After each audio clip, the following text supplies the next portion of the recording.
یہ پیپر ہے اور قلم ہے، ذرا لکھ کر دے دیجئے۔ سبحان اللہ۔ یہ پیپر ہے، قلم ہے، ذرا لکھ کر دے دیجئے۔ کہا جب بولنے میں کوئی بات نہیں ہے تو لکھنے میں کیا بات ہے؟ لائیے پیپر اور قلم لکھ دو، لائیے پیپر اور قلم لکھ دو۔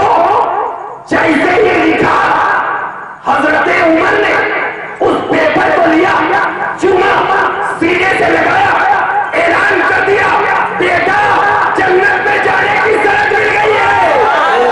نعرہ تکبیر، نعرہ رسالت، علماء اہل سنت۔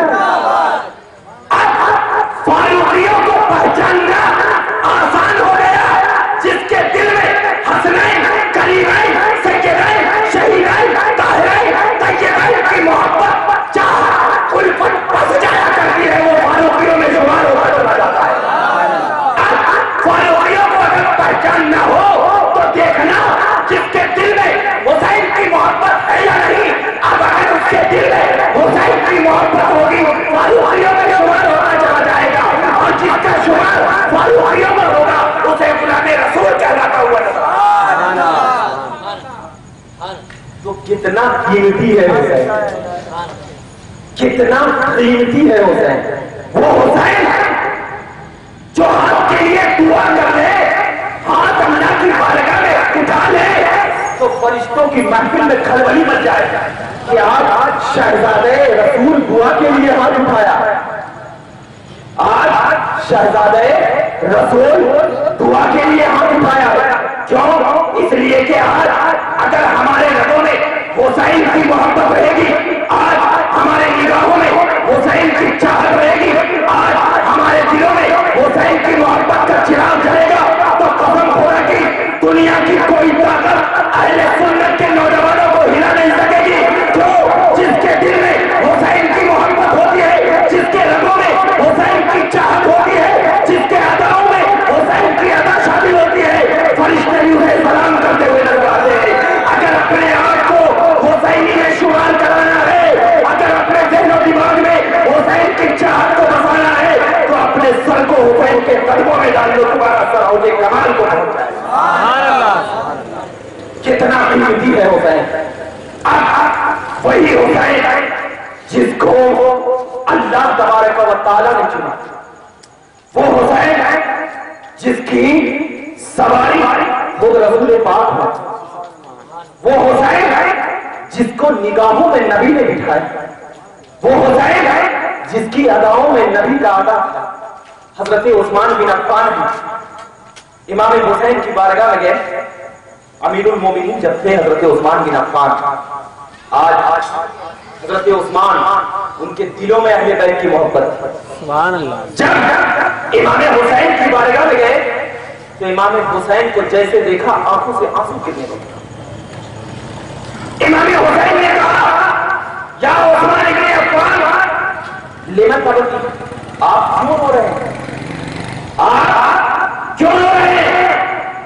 تو حضرت عثمان بن عفان نے کہا حسین میں اس لیے رو رہا ہوں کہ آپ کو دیکھ کر مجھے نبی کی یاد آتی ہے، سبحان اللہ۔ مجھے نبی کی یاد آتی ہے۔ روایتوں میں بات ذکر ہے کہ جیسے ہی یہ الفاظ کہے امام حسین نے اپنا دست مبارک حضرت عثمان بن عفان کے ہاتھوں سے ملا دیا، ملایا تو حضرت عثمان بن عفان نے کہا کہ میں نے جیسے ہی اپنے دست مبارک حسین کے ہاتھوں میں رکھا، مجھے محسوس ہو گیا کہ میں جیسے ہی نبی پاک سے مصافحہ کرتا تھا اور نبی پاک کے دست مبارک کو چھونے کے بعد مجھے جو احساس ہوتا تھا، قسم خدا کی میں نے حسین کے دست مبارک کو چھوا تو نبی کا احساس مجھے ہونے لگا۔ وہ ہے حسین، وہ حسین کسی عام بندے کا نام نہیں، حسین مکہ میں چلنے والے انسان کا نام نہیں۔ کیوں؟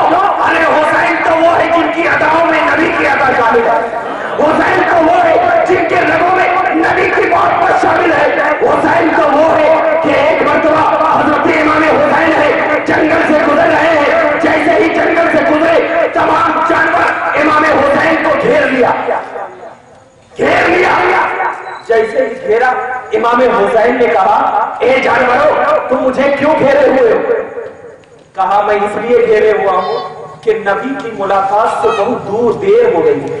میں نے نبی سے جب باحیات تھے نبی پاک تو نبی پاک صلی اللہ علیہ وسلم اس ظاہری دنیا میں جب باحیات تھے تو اللہ کے نبی ہر مہینے مجھے دیدار کراتے تھے۔ بہت دن ہو گئے ہیں میں نبی پاک کو نہیں دیکھا ہوں، میں آپ کو دیکھتا ہوں اے امام حسین، میں جب آپ کو دیکھتا ہوں تو آپ کی ادا میں نبی کی ادا شامل ہوتی ہے اور میرا ایمان کہتا ہے تو جب جانور حضرت امام حسین کو دیکھنے سے نبی کی یاد آنے لگے تو اے لالو جب امام حسین کا ہم ذکر کریں گے تو نبی کی یاد کیوں نہیں آئے گا؟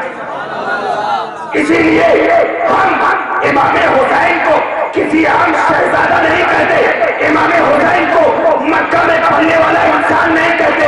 ارے امام حسین کی تو وہ ذات ہے جب جبریل مکرم امام حسین کی بارگاہ میں آئے، پوچھا امام حسین نے اے جبریل کس لیے آئے ہو؟ تو حضرت جبرائیل نے کہا میں آپ سے صرف ملاقات کے لیے آیا ہوں۔ کہا ملاقات کا سبب کیا ہے؟ تو حضرت جبرائیل نے کہا ملاقات کا سبب یہ ہے کہ اللہ نے کہا اے جبرائیل جا کر دیکھ حسین کیسا دکھتا ہے، اے جبرائیل جا کر دیکھ حسین کیسا دکھتا ہے۔ کیا یہ اللہ نہیں دیکھ سکتا؟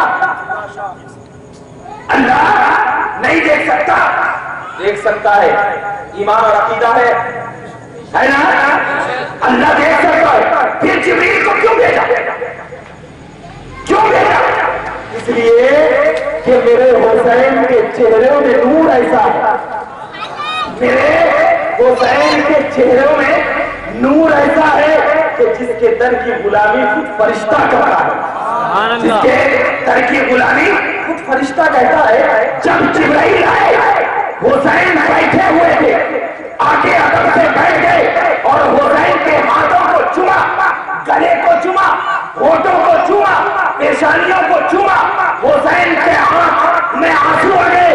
اب جیسے ہی آنسو آئے حضرت جبرائیل نے پوچھا اے جبرائیل اے حسین آپ کی آنکھوں میں آنسو کیوں آئے ہیں؟ تو حضرت حسین نے کہا کہ میرے آنکھوں میں اس لیے آنسو آئے ہیں کہ جب نبی مکرم دونوں عالم کے مالک و مختار سید الابرار صاحب نولاد شفیع دو جہاں مالک کون و مکان اور شہید و ذرا ہم تمام کے آقا جب میرے آنکھوں کو چوما تھا، میرے گلے کو بوسہ دیا تھا، میری پیشانیوں نے اپنے ہونٹ مبارک کو رکھا تھا، تو کہا تھا اے حسین آخری وقت میں جبرائیل بھی آئیں گے اور تیرے لبوں کو چومیں گے، اور جب تیرے لبوں کو چومیں گے تو سمجھ لینا تمہاری شہادت کریں گے۔ اسی لیے حضرت جبرائیل آئے۔ جب جبرائیل آئے تو آنے کے بعد چوما۔ امام حسین خاموش ہے۔ کیوں خاموش ہے؟ اس لیے کہ امام حسین کو کوئی اور شخص نے بڑا نہیں کیا تھا بلکہ نبی کی ذات نے بڑا کیا تھا۔ اب آپ کو بتاتا چلوں کہ بخاری شریف کی حدیث بہت کم لوگ بولتے ہیں، بخاری شریف کی حدیث پاک ہے۔ آپ کو معلوم ہے قیامت میں سوال و جواب ہوگا نا، نماز کا سوال ہوگا، روزے کا سوال ہوگا، حج کا سوال ہوگا، تمام چیزوں کا سوال ہوگا۔ جب سوال ہو جائے گا مچل اٹھے گا، عاشق اہل بیت کی حدیث سن کر قسم خدا کی مچل اٹھے گا۔ اگر جس کے دل میں عشق اہل بیت ہے اس کا دل یہ حدیث سن کر بیٹھے گا نہیں، مچل اٹھے گا۔ اب دیکھنا کس کے دل میں عشق اہل بیت ہے۔ اب میں یہ حدیث بتاتا ہوں، نماز کا سوال، روزے کا سوال، حج کا سوال، زکات کا سوال، تمام سوالات مکمل اللہ فیصلہ کر دے گا کہ اہل جنت کو جنت کی طرف لے کر جاؤ، اہل جہنم کو جہنم کی طرف لے کر جاؤ۔ تمام فرشتے اللہ کے حکم پر جنت والوں کو جنت کی طرف لے کر جائیں گے، جہنم والوں کو جہنم کی طرف لے کر جائیں گے۔ جب جنت و جہنم کے دروازے پر تمام لوگ پہنچیں گے، آواز آئے گی ابھی ٹھہر جا، داخل نہ ہونا، ابھی ٹھہر جا، داخل نہ ہونا۔ اللہ کا فرشتہ کہے گا مولا نماز کا سوال ہو گیا، روزے کا سوال ہو گیا، تمام کا فیصلہ ہو گیا، اب کس بات کی دیری؟ تو اللہ کہے گا ابھی ایک سوال باقی، ایک سوال باقی ہے. کہے گا اے خدا وہ کون سا سوال باقی ہے؟ تو اللہ کہے گا بِأَنَّهُمْ مَسْئُولُونَ عَنْ وِلَایَتِ عَلِی. سبحان اللہ. ابھی تم سے پوچھا جائے گا علی کی ولایت کے بارے میں کہ کیا خیال ہے کہ علی ولی ہے یا نہیں. اب حدیث پاک کہا ہے کہ جب جہنم میں کھڑے افراد علی کی ولایت کا مان لیں گے تو اللہ فرشتوں سے کہے گا اے میرے فرشتوں اس نے علی کی ولایت کا اقرار کر لیا ہے، اب اسے جہنم میں نہیں بلکہ جنت میں بھیجتے چلے جاؤ.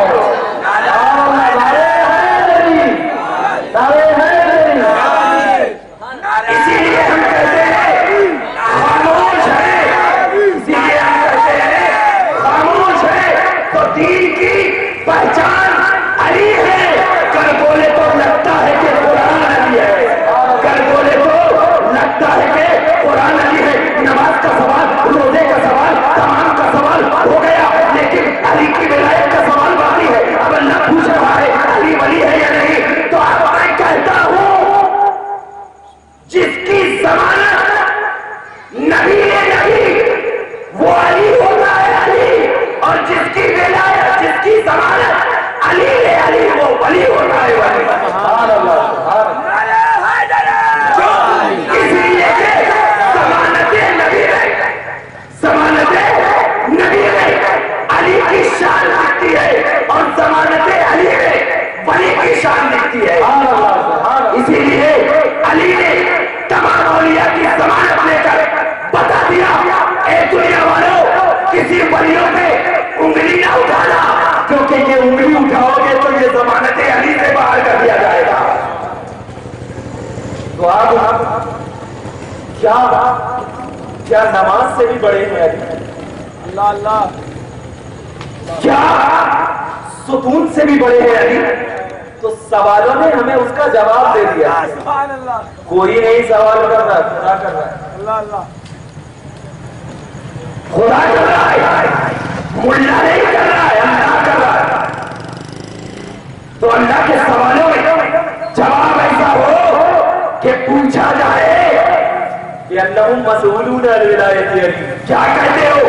کہنے کے بعد حدیث پاک اٹھا کر دے. علامہ شبلنگی علیہ رحمت و رضوان ہے، اپنی کتاب نور الابصار میں ارشاد فرماتے ہیں الا ومن احب اہل بیت وفرد احبنی. نہیں، اللہ کے رسول صلی اللہ علیہ وسلم من مات علی حب اہل بیت مات مغفورا. ارشاد فرماتا ہے ومن مات علی حب اہل بیت ماتا علی السنت والجماعت. ایک اور روایت میں ومن ماتا علی حب اہل بیت ماتا طائبہ. بہت ساری ایسی حدیث ہے، میں نے 3 حدیث آپ کے سامنے ذکر کیا. حوالہ کیا دیا؟ نور الابصار. کن کی لکھی ہوئی ہے؟ علامہ شبلنگی کی، بہت بڑے بزرگ ہیں. فرماتے ہیں کہ جو حب اہل بیت میں مرا، حب اہل بیت یعنی اہل بیت کی محبت میں جو شخص کیا ہو گیا؟ مر گیا. تو اب اس کا مرنا کیسا ہے؟ ماتا مغفورا. وہ کیسے مرا؟ کیا اس کے ذمے میں کوئی گناہ ہی نہیں رہا، ایسا مرا. اور دوسری حدیث میں فرمایا گیا جو اہل بیت کی محبت میں مرا وہ کیسا مرا؟ توبہ کر کے مرا. ماتا طائبہ وہ توبہ